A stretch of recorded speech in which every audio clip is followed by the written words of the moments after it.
ચલો હવે જોઈએ સ્વાધ્યાય 2.13. આકૃતિમાં કણની એક પરિમાણિક ગતિ માટે x વિરુદ્ધ t આલેખ દર્શાવેલ છે.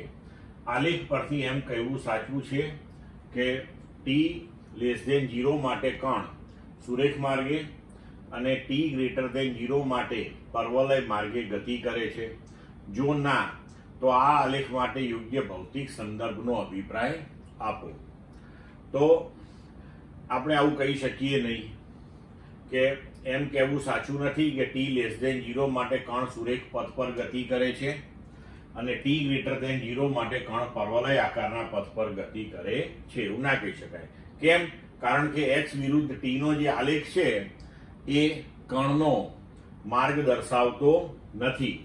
આલેખ ઉપરથી આપણે જોઈ શકીએ છીએ, જુઓ કે t<0 માટે કણનું સ્થાન બદલાતું નથી, x બરાબર 0 જ રહે છે. એનો મતલબ કે t બરાબર 0 સમયથી ઓછા સમય એટલે કે એની પહેલાના સમય સુધી કણ સ્થિર છે એવું કહી શકાય. અને પછી સમયની સાથે એનું સ્થાનાંતર ખૂબ ઝડપથી વધી રહ્યું છે. તો આ કિસ્સો કેવો હોઈ શકે કે જો ટાવરની ટોચ ઉપર આપણે કોઈ પદાર્થ રાખેલો હોય તો t બરાબર 0 એ એનું સ્થાન 0, x બરાબર 0 લઈ લઈએ, આપણે સંદર્ભ સ્થાન x લઈએ. હવે જો એને છોડી મૂકીએ તો દરેક સેકન્ડે તેના સ્થાનાંતરની અંદર વધારો મોટો ને મોટો થતો જશે. તો એ આલેખ આ પ્રકારનો હોઈ શકે છે. ક્લિયર મિત્રો?